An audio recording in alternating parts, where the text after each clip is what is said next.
जिस तरीके से नेपाल के अंदर बीते 38 घंटों के अंदर हमें जो कुछ भी दिखाई दिया था, वो क्या कुछ हमें बांग्लादेश की याद को दिलाता है। क्या जो नेपाल के अंदर ये बहुत ही बड़ा जो इशू हुआ था, क्या वकायदा ही ये सोशल मीडिया को बैन करने के चक्कर के अंदर ये इतना बड़ा प्रोटेस्ट हो चुका था। जेनजी लोगों की सोशल मीडिया की इतनी बड़ी साजिश और उन सब लोगों का गुस्सा आपको नेपाल के अंदर ये कोई साजिश की तरह दिखाई देता है, या फिर ये कोई सिर्फ इत्तेफाक है जिसने म्यांमार को 2021 के कारण इनकी सत्ता को परिवर्तन किया गया था और 2022 के अंदर श्रीलंका के राष्ट्रपति राजपक्षे को अपना देश छोड़कर भागना पड़ा था। सरकारें तक पलट जाती है। 2024 के अंदर बांग्लादेश के अंदर छात्रों का आंदोलन होता है, सरकारें तक इनकी पलट जाती है और 2025 के अंदर नेपाल के अंदर इतना बड़ा गुस्सा देखने को मिला। 38 घंटों के अंदर ही राष्ट्रपति, प्रधानमंत्री यानी कि तमाम कैबिनेट मंत्री को अपना देश छोड़कर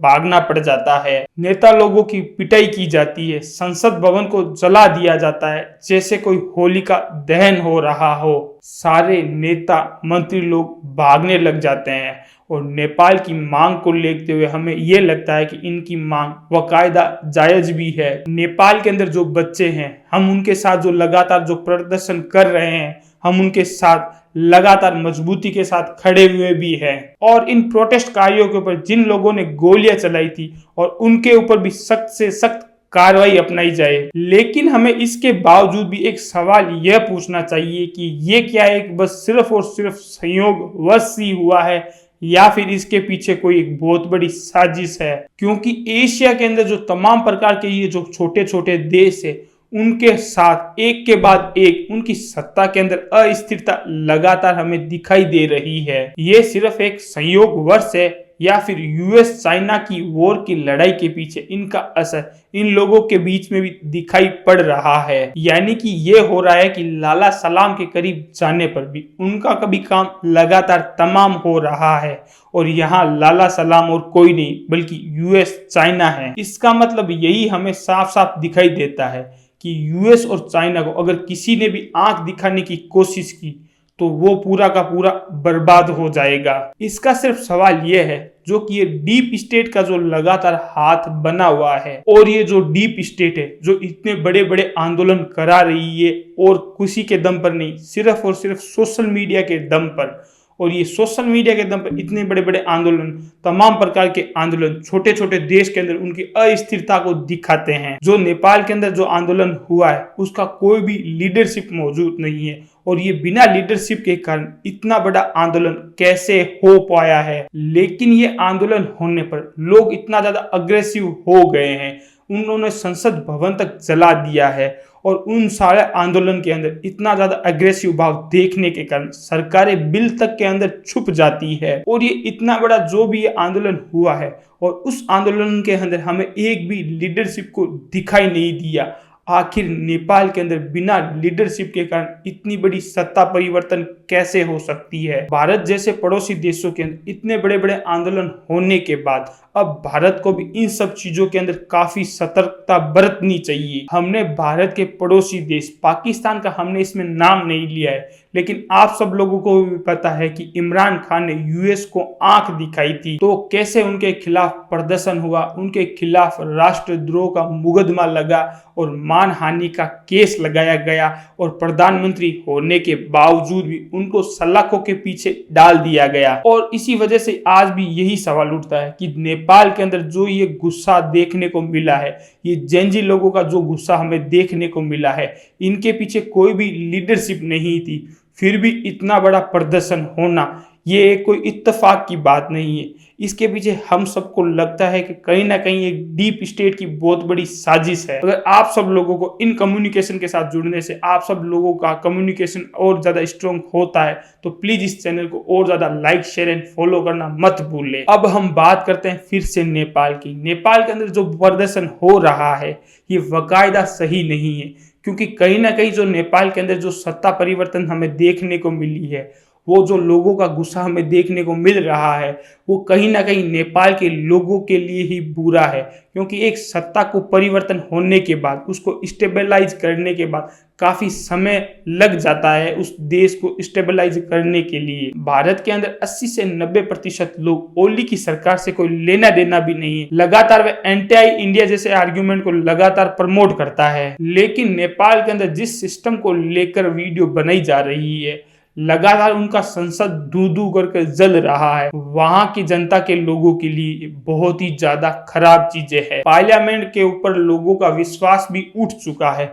सिर्फ और सिर्फ सवाल ये उठता है कि ये सारी चीजें संयोग और वियोग के वजह से हुई थी या फिर भी अभी भी इसके अंदर डीप स्टेट का बहुत ही बड़ा हाथ है। डीप स्टेट का मतलब ये होता है कि इनके अंदर खुफिया एजेंसी, बड़ी बड़ी सरकारी संस्थाएं, बड़े बड़े एनजीओ लोगों का हाथ देखा जाता है, जो कि ये मीडिया हाउस को कोऑपरेट तरीके से इस्तेमाल करती है। जनता लोगों को भड़काने के अंदर पूरा पूरा इनका सहयोग होता है और ये पर्दे के पीछे हेरा फेरी करते हैं, चुनाव के अंदर भी हेरा फेरी करते हैं और वहां देश की सरकार को परिवर्तन करने के अंदर कोई भी कसर नहीं छोड़ते। अमेरिका के राष्ट्रपति डोनाल्ड ट्रंप जब राष्ट्रपति पद की शपथ ले रहे थे तो इसके बीच में उनकी काफी चर्चा हुई थी डीप स्टेट को लेकर, लेकिन ये कल्चरी रूप से बहुत ही ज्यादा लोगों को प्रभावित करता है। 2014 के अंदर ऑरेंज आंदोलन यूक्रेन के अंदर चलाया गया था। जॉर्जिया के अंदर 2003 के अंदर भी ये आंदोलन काफी ज्यादा सक्रिय किया गया था और हांगकांग के अंदर 2019 के अंदर इस आंदोलन के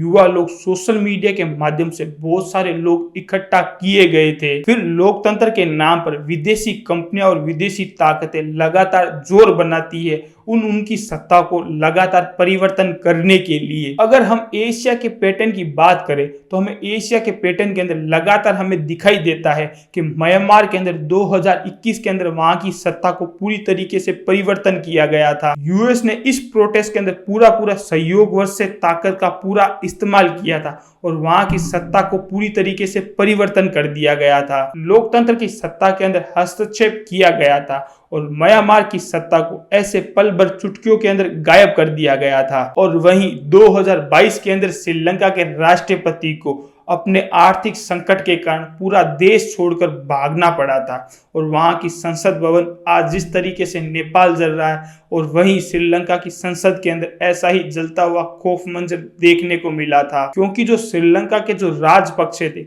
वो कहीं ना कहीं चाइना को समर्थन करते थे और यह बात यूएसए को कभी नहीं पसंद आई थी। तो इस वजह से वहां की सत्ता को भी काफी ज्यादा परिवर्तन किया गया था। फिर बांग्लादेश के अंदर 2024 के अंदर प्रदर्शन किया गया था और कोटा को प्रोटेस्ट को लेकर हुए बहुत ही ज्यादा प्रदर्शनकारियों ने वहां पर प्रोटेस्ट करना शुरू किया गया था, जिसे देखते हुए ये बात फिर आगे से आगे और ज्यादा बढ़ती चली गई थी।